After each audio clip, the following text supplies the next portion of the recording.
Hey everyone, I'm Rachel and I'm going to be showing you how to do the corkscrew, which is day 10 of our March Madness challenge. The corkscrew is really great for your core and for your hip flexors. It is perfect to work on your pelvic stability, your core and hip mobility. There are a couple options you can do for it to make it a little more challenging, and a couple things that you can do to help out maybe those tight hip flexors or any sort of a low back issue, and I'm going to show all of those to you today. So we're going to start off by lying on the floor on your back. Legs will be nice and long, arms will be by your sides, and then we're going to move everything into good positions for your body. So we're going to start by lying nice and long. If you have that low back problem, you're going to take your hands and put them underneath, just underneath your tush. If this doesn't go into your low back, you don't have any low back problems, you can leave them nice and long by your sides. Pulling those shoulder blades down your back, keeping that belly button pulled in. And then you're going to take your legs one at a time up to the ceiling. Now, ideally, we'd like your legs to be straight up to the ceiling, not locked out, maybe a soft little bend in those knees. But if you happen to have tight quads, tight hip flexors, you can go ahead and take a soft little bend in those knees. And then the way that the corkscrew works is you take an inhale breath as you drift your legs down to one side, and then you exhale that breath to come back up the other side.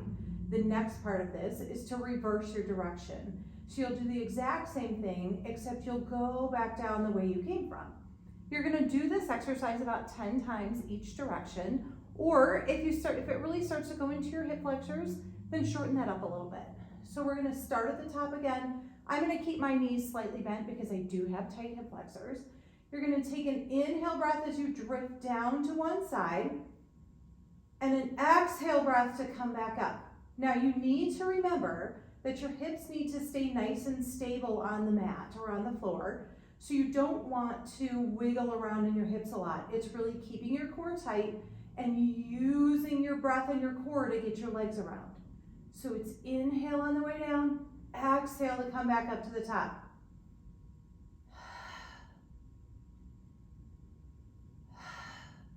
And it's a big exhale breath.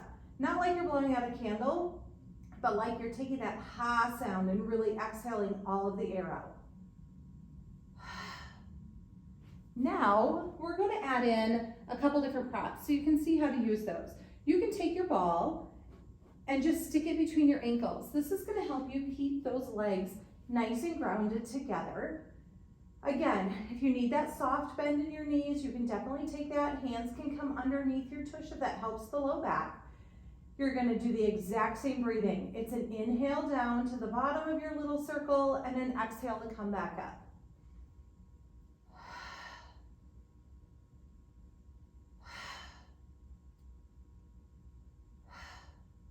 Perfect.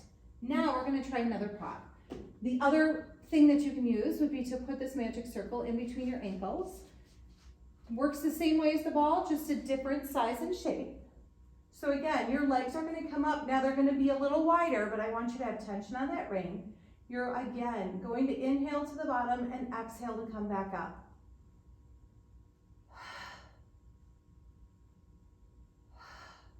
Now your circle might be a little smaller with this ring because it is so big, it takes your legs a little wider, so maybe it might shorten up your circle a little bit. Perfect. And that is it for the corkscrew.